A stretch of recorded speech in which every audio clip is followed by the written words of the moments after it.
अस्सलाम वालेकुम, this is Maroof Khan. Welcome back to another video. I hope you all are doing well. So इस video में हम लोग फर्स्ट ईयर बॉटनी की मैक कॉलेजिएट के एमसीक्यूज सॉल्व करेंगे बोर्ड एग्जाम 2023 के लिए। कॉलेजिएट के फर्स्ट ईयर zoology के हम कर चुके हैं, आज हम फर्स्ट ईयर बॉटनी के करेंगे। क्वेश्चन एमसीक्यू नंबर 1 है, the inflorescence of sunflower is known as. So inflorescence क्या होती है? इन्फ्लोरेसेंस होती है द अरेंजमेंट ऑफ फ्लावर्स। ये टू टाइप्स की होती है, एक होती है साइमोस और एक होती है रेसिमोस। जो रेसिमोस होती है ना, इसमें फ्लावर्स डेवलप होते हैं एक्रोपीटल सक्सीजन में, लाइक असेंडिंग ऑर्डर में, और इसकी जो ग्रोथ होती है, एपिकल ग्रोथ ऑफ ब्रांच होती है, वो मतलब कंटिन्यूसली चल रही होती है, उसकी कंटिन्यूसली उसकी ग्रोथ हो रही होती है। जबकि अगर हम ओपनिंग ऑफ फ्लावर की बात करें तो वो सेंट्रीपीटल होती है। इसमें रेसिमोस इन्फ्लोरेसेंस में बहुत सारे होते हैं, पेडेंशियल एलोंगेटेड होते हैं, एक होता है पेडेंशियल एलोंगेटेड, एक होता है शॉर्टेंड, तो वो फ्लावर मैरीगोल्ड वगैरह, और वो होता है हेड और कैपिटुलम। सो ये इन्फ्लोरेसेंस जो सनफ्लावर की होती है वो होती है हेड। करेक्ट ऑप्शन यहाँ पे सी है। पेडेंशियल फ्लैटेंड से बिलोंग करता है और सेसाइल फ्लावर्स होते हैं इसमें सनफ्लावर मैरीगोल्ड वगैरह आ जाते हैं। करेक्ट ऑप्शन यहाँ पे बी है। एमसीक्यू नंबर 2 है, the most abundant type of lipid in cell membrane. So वो फॉस्फोलिपिड होती है, most abundant type of lipid.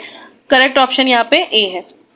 MCQ number 3 है, the movement of soil solution by the cytoplasmic connection और the pore of the cell wall plasmodesmata is. तो ये symplastic pathway होता है। Symplastic pathway होता है थ्रू प्लाज्मोडेमास्मेटा, जबकि एपोप्लास्ट पाथवे जो है, एपोप्लास्टिक पाथवे, ये होता है थ्रू एक्स्ट्रा सेलुलर पाथवे। सो करेक्ट ऑप्शन यहाँ पे। एमसीक्यू नंबर 4 है, bacteriophage uses dash enzyme for penetration. So bacteriophage जो बैक्टीरियोफेज होता है वो बाहर निकलने के लिए सेल वॉल को डिस्ट्रॉय करने के लिए एक एंजाइम यूज करता है फॉर द पेनिट्रेशन, वो होता है लाइसोजाइम। करेक्ट ऑप्शन यहाँ पे ए है। नंबर 5 है, in dash phase the bacterial growth is very fast. So lag phase पहला फेज होता है, और इस फेज में क्या होता है कि इसमें ग्रोथ नहीं होती, वो अपने आप को ग्रोथ करने के लिए प्रिपेयर कर रहा होता है। जबकि लॉग फेज की बात की जाए तो इसमें बैक्टीरियल ग्रोथ बहुत ज्यादा हाई होता है, एक्सपोनेंशियल फेज भी कहा जाता है। स्टेशनरी फेज में क्या होता है कि डिक्लाइन फेज और रिप्रोडक्शन फेज दोनों एग्जैक्टली सेम होते हैं, एक दूसरे के इक्वल होते हैं। जबकि डिक्लाइन फेज में डेथ ज्यादा हो रही होती है as compared to production. So correct option यहाँ पे ए है। एमसीक्यू नंबर 6 है, the age of plant can be calculated by. So age of plant calculate कर सकते हैं एनुअल रिंग से। इसको ये होता है कि ये एक्युमुलेशन होती है टेम्परेट रीजन के प्लांट्स में सेकेंडरी जाइलम की। करेक्ट ऑप्शन यहाँ पे ए है। एमसीक्यू नंबर 7 है, what is the chemical composition of middle lamella. So middle lamella की केमिकल कंपोजिशन कैल्शियम पेक्टेट होती है। सेलुलोज और हेमी सेलुलोज प्राइमरी वॉल में होते हैं, जबकि लिग्निन सेकेंडरी वॉल में होती है। करेक्ट ऑप्शन यहाँ पे ए है। एमसीक्यू नंबर 8 है, phytohormone which kills the dicot weed, therefore it is used as weedicide in cereal crop. So वो होता है T4D, T4 dichlorophenoxy acetic acid. So correct option यहाँ पे डी है, क्योंकि ये एज अ वेटिसाइड यूज होता है। एमसीक्यू नंबर 9 है, the most acceptable theory for ascent of sap is. तो एसिन ऑफ सेप के लिए मोस्ट एक्सेप्टेबल थ्योरी थी ट्रांसपायरेशन पुल। इसमें adhesive force and cohesive force थी। कोहेसिव फोर्स वो वाटर मॉलिक्यूल्स जो बिल्कुल सेम मॉलिक्यूल्स के बिटवीन होती है, जबकि एडेसिव फोर्स थी टू डिफरेंट मॉलिक्यूल्स, लाइक एक होता है वॉल में, और या फिर वाटर में और वॉल में। जैसे कि अगर आप पेंट की बात करें तो पेंट जब वॉल करते हैं वॉल्स पे, तो वो पेंट्स और वॉल के बिटवीन जो फोर्स होती है वो होती है एडेसिव फोर्स। करेक्ट ऑप्शन यहाँ पे डी है। एमसीक्यू नंबर 10 है, the primary electron acceptor of PS2 photosystem 2 is called. So primary acceptor जो फोटोसिस्टम 2 में था, फोटोसिस्टम 2 से स्टार्ट होती है लाइट रिएक्शन, फिर उसके बाद वो प्राइमरी इलेक्ट्रॉन एक्सेप्टर था फेओफाइटिन, इसके बाद था प्लास्टोक्वाइनोन, और इसके बाद फिर इलेक्ट्रॉन जो एक्सेप्ट करता था वो प्लास्टोक्वाइनाइन था। तो करेक्ट ऑप्शन यहाँ पे ए है। एमसीक्यू नंबर 11 है, the spores of slime mould germinates to form. So spore जो होता है ना स्लाइम मोल्ड के, वो जर्मिनेट करते हैं टू फॉर्म गैमेटोफाइट जो हैप्लॉइड होता है। फिर ये जो गैमेटोफाइट है ये प्रोड्यूस करते हैं आगे सेक्स सेल्स, जिनको हम गैमेट्स कहते हैं, और ये गैमेट्स आगे फ्यूज करके जाइगोट बनाते हैं। जो डिप्लॉइड होता है, जो स्प्रोफाइट होता है, स्प्रोफाइट डिप्लॉइड होता है, गैमेटोफाइट हैप्लॉइड होता है। तो ये जो spores of slime mould germinate कर रहे होते हैं, लाइफ साइकिल ऐसे चलती रहती है। तो यहाँ पे करेक्ट ऑप्शन बी है, गैमेटोफाइट। एमसीक्यू नंबर 12 है, dash is commonly called sea lettuce. तो ये अलवा होता है जिसको सी लेटस भी कहा जाता है, क्योंकि ये ग्रीन लीव्स की तरह होता है। करेक्ट ऑप्शन यहाँ पे बी है। एमसीक्यू नंबर 13 है, grasses belongs to. So grasses belong करती है मोनोकॉट से। मोनोकॉट वो होते हैं जिनके पास सिंगल कॉटिलेडन होता है। करेक्ट ऑप्शन यहाँ पे बी है। जबकि गैमनोस्पर्म में तो आपके पास आते हैं निडल लाइक स्ट्रक्चर, जो उसको पाइनस वगैरह कहते हैं। डाइकोट में सनफ्लावर, रोजेस, बीन्स, ये सारे आते हैं। MCQ नंबर 14 है casparian strip is present in which part of a root. तो कैस्पेरियन स्ट्रिप प्रेजेंट होती है एंडोडर्मिस ऑफ द रूट में। जो कॉर्टेक्स की इनर लाइनिंग होती है ना उसको हम एंडोडर्मिस कहते हैं, जो सर्व करता है as a barrier because of casparian strip. So correct option यहाँ पे सी है।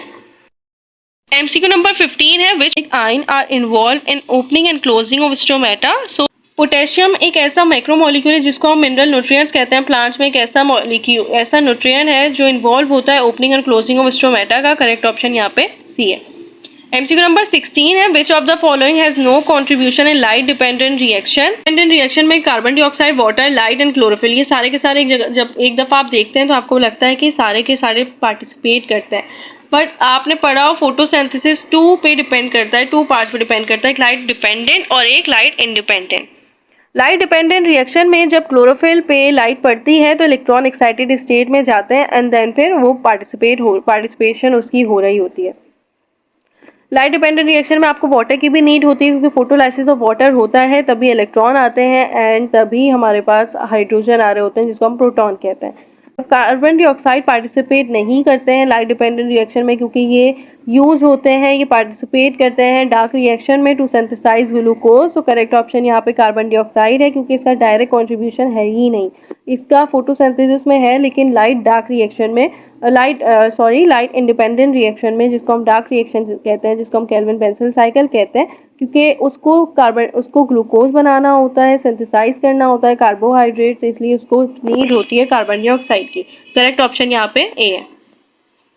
MCQ नंबर 17 है gaseous exchange in plants body takes place by. So इस पे xylem, lenticels, stomata, both stomata and lenticels दिया हुआ है। ये एक BCQ है, best choice question answer. Gaseous exchange होता है प्लांट्स में, वो मोस्टली होता है स्टोमेटा के जरिए क्योंकि स्टोमेटा ही गैसियस एक्सचेंज करवा रहा होता है कार्बन डाइऑक्साइड एंड वाटर का in respiration and in photosynthesis. But lenticel जो होता है ना ये कुछ प्लांट्स में होते हैं, लाइक जो कुछ प्लांट्स के बार्क में होते हैं और कुछ प्लांट्स के रूट में होते हैं, तो ये भी गैसियस एक्सचेंज करवा रहे होते हैं, बट कुछ प्लांट्स में तो ये बेस्ट जो होगा यहाँ पे आंसर वो स्टोमेटा होगा। करेक्ट ऑप्शन है सी। MCQ नंबर 18 है अर्बोवायरस आर्ट्स। अर्बोवायरस आर्थ्रोपोड बोर्नी कहलाते हैं क्योंकि ये ट्रांसमिट होते हैं बाय इंसेक्ट जो क्लास है आर्थ्रोपोडा की। सो दैट्स व्हाई हम इसको आर्थ्रोपोडा बोर्नी भी कहते हैं और ये मलेरिया वगैरह को कॉज करते हैं। करेक्ट ऑप्शन यहाँ पे ए है। तो दैट सेड अल्हम्दुलिल्लाह हमने मैक कॉलेजिएट के फर्स्ट ईयर बॉटनी के भी कर लिए हैं। काफ़ी सारे प्रीलिम्स पेपर हम सॉल्व कर चुके हैं, अब बहुत कम बचे हैं।